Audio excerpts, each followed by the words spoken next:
अस्सलाम वालेकुम। मेरा नाम तैयब खाकान है और आप देख रहे हैं हमारा YouTube channel grow with Asif and Tayyab. जैसा कि हम इंस्पेक्टर इनलैंड रेवेन्यू के डिस्क्रिप्टिव टेस्ट के बारे में कुछ इम्पोर्टेंट जो चीज़ें हैं वो कर रहे हैं, तो हमने HRM के कुछ हिस्से को कवर कर लिया था। जैसे हमने डेफिनेशन, सिग्निफिकेंस, ये हमने कवर कर लिया था। आज हम इसके बारे में, HRM के बारे में, स्कोप ऑफ HRM क्या होता है और organisation of the federal and provincial government ये क्या होती है, इसको हम डिस्कस करेंगे। तो चलते हैं अपने टॉपिक की तरफ। Significance and scope of HRM. HRM becomes significant for business organization due to the following reasons. Objective. इसका ऑब्जेक्टिव क्या हो सकता है जी?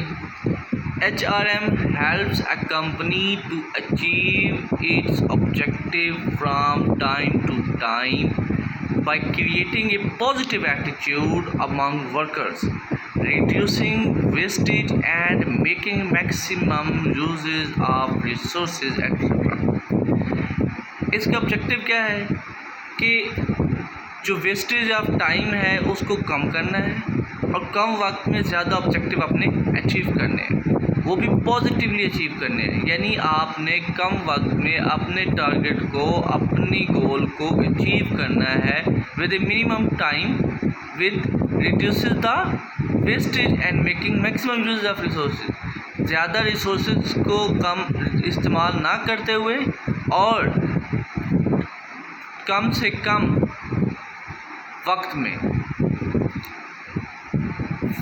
facilitate professional growth. Due to proper HR policies, employees are trained well and this takes them ready for future promotion. Their talent can be utilized not only in the company in which they are currently working but also in other companies which the employees may join in the future. वो कहता है कि HR जो होते हैं, जो employees होते हैं, वो वेल ट्रेन वेल, मतलब वो अच्छे खासे ट्रेंड होते हैं, उनको सिखाया जाता है, उनकी ट्रेनिंग की जाती है, जिसकी वजह से वो क्या होते हैं, वो फ्यूचर में कहीं भी अगर जाते हैं उनको प्रमोशन जो होती है वो दी जाती है। उनके टैलेंट को देख के उनको तरक्की दी जाती है, उनको उनके टैलेंट को यूटिलाइज़ किया जाता है। और आपने अक्सर देखा होगा कि एक जगह पे अगर कोई काम करता है, उसको अगर 5-10 साल हो गए हैं, तो वो अगर दूसरी कंपनी में जाता है तो वो उसको एक्स्ट्रा पे में देते हैं, जहाँ वो काम करता है उससे एक्स्ट्रा देते हैं। और वो जो एक्स्ट्रा उसको देते हैं वहाँ पे, वो इसलिए नहीं देते, वो इसलिए देते हैं क्योंकि उसके इतना एक्सपीरियंस हो गया है, उसने इतना गेन किया है, वो उस गेन की वजह से उसको वहाँ पे अचीव करके एक्स्ट्रा अमाउंट दी जाती है। Better relation between union and management. Healthy HRM practices can help the organization to maintain coordinated relationship with the union. Union members start realizing that a company is also interested in the workers and will not go against them. Therefore, chances of going on strike are greatly reduced. HRM का मकसद ये होता है कि वो better relationship provide करे union और management के दरमियान, जो उनके साथ अच्छा रिलेशन, उनके साथ कोऑर्डिनेट करे, उनके जो वर्कर्स होते हैं, एम्प्लॉइज़ होते हैं, उनकी जो शिकायतें होती हैं उनको रिड्यूस करने में हेल्प आउट करे। ये HRM का काम होता है। अगर HRM इस मकसद में कामयाब होती है तो आपने देखा होगा कि अक्सर जो कंपनीज़ हैं उनमें एम्प्लॉइज़ जो हैं वो स्ट्राइक करते हैं। वो क्यों करते हैं? उनकी तनख्वाहें नहीं बढ़ाई जाती हैं, उनकी कुछ और जो चीज़ें होती हैं उनको इग्नोर किया जाता है, जिसकी वजह से एम्प्लॉइज़ जो हैं वो स्ट्राइक पे आ जाते हैं। लिहाजा HRM उन तमाम कोऑर्डिनेट्स को, उन तमाम सिग्निफिकेंस को, उन तमाम उनकी वो ऑब्जर्वेशंस को ख़त्म करने में उनकी मदद करती है। Helps an individual to work in a team group. Effective HR practices teach individually teamwork and adjustment. The individual are now very comfortable while working in the team. Thus teamwork improves. जो HR होता है, effective HR होता है, वो practice करता है कि वो टीम वर्क के लिहाज से लेके चले, मतलब वो टीम बनाते हैं। एक टीम मतलब वो टीम वर्क के तौर पे अगर 150 बंदा है तो वो 50 बंदों की एक टीम होती है। ये नहीं होता कि आप वो एक काम कर रहा है तो ठीक है, वो जैसा कर रहा है। नो, अगर किसी को हेल्प आउट की ज़रूरत होती है तो वो उसको हेल्प आउट करते हैं, उसके प्रॉब्लम को सॉल्व करते हैं, उसको साथ लेके चलते हैं। ये होता है टीम वर्क। तब जाके कंपनी जो है वो मज़ीद ग्रोथ करती है। Identifies person for the future. Since employees are constantly trained, they are ready to meet the job requirements. The company is also able to identify potential employees who can be promoted in the future for the top level job. Thus, one of the advantage of HR is appearing people for the future. इसका मतलब ये है कि company जो होती है, HR होता है, वो जब रिक्रूटमेंट करती है स्टार्ट में ही तो उसको छानबीन कर लेती है। छानबीन करने के बाद उसकी फ़िज़िकली मेंटली सिचुएशन को देख के उसको फिर जॉब पे हायर करती है। ये तो उसका हो गया फर्स्ट फेज़। फिर क्या करती है HR उसको टाइमली टू टाइमली उसकी ट्रेनिंग करवाती है, उसको नई नई चीज़ें सिखाती है, नई ट्रेनिंग की प्रमोशन ट्रेनिंग के उसके अक्सर कोर्सेज होते हैं, जिसकी वजह से वो मज़ीद उसमें इम्प्रूवमेंट आती है। जब मज़ीद उसमें इम्प्रूवमेंट आती है तो वो फ्यूचर जॉब के लिए हायर लेवल पे जाने के लिए तैयार होता है। आपने अक्सर देखा होगा सरकारी जो एम्प्लॉइज़ होते हैं, जो गवर्नमेंट एम्प्लॉइज़ होते हैं, उनकी भी ट्रेनिंग होती हैं।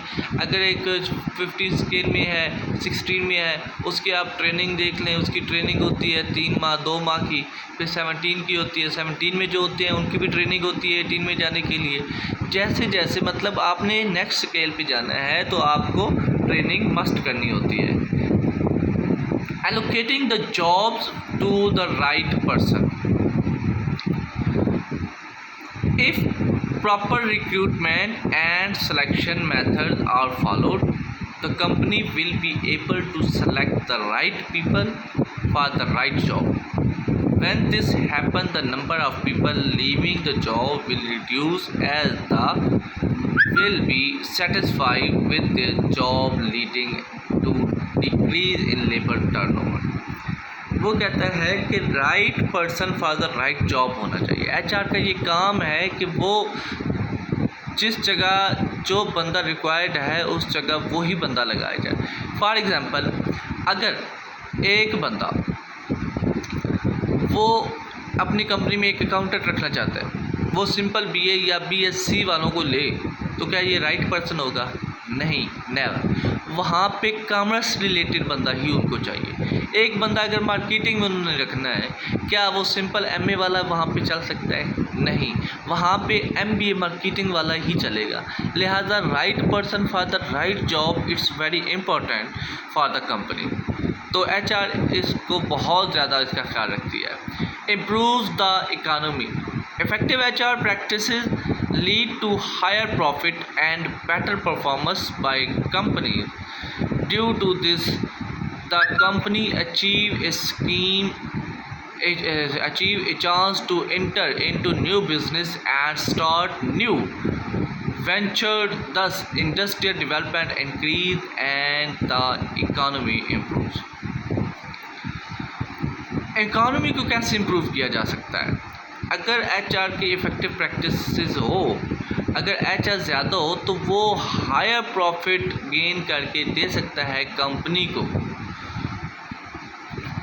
क्योंकि कंपनी को HR कैसे दे सकती है? क्योंकि वो रिक्रूटमेंट अच्छी करती है, वो right person for the right job वो उसको करता है, उसको पता होता है कि कंपटीशन में कैसे हमने कम्पीट करना है एक दूसरे के साथ, अपने बिजनेस को कैसे ग्रोथ करना है। तो ये इम्प्रूव द इकानमी में HR का बहुत बड़ा किरदार होता है। नेक्स्ट हम स्टार्ट करेंगे स्कोप तो आज के टॉपिक में हमने इसकी जो सिग्निफिकेंस और ऑब्जेक्टिव थे वो मुकम्मल किए। तो इंशाल्लाह कल हम इसके स्कोप के बारे में डिस्कस करेंगे। लिहाजा आपसे गुजारिश है कि आप हमारे चैनल को सब्सक्राइब करें ताकि हमारी बेहतरीन वीडियो आपको जल्द से जल्द पहुंचती रहे। अपना ख्याल रखिएगा। अल्लाह हाफ़िज़।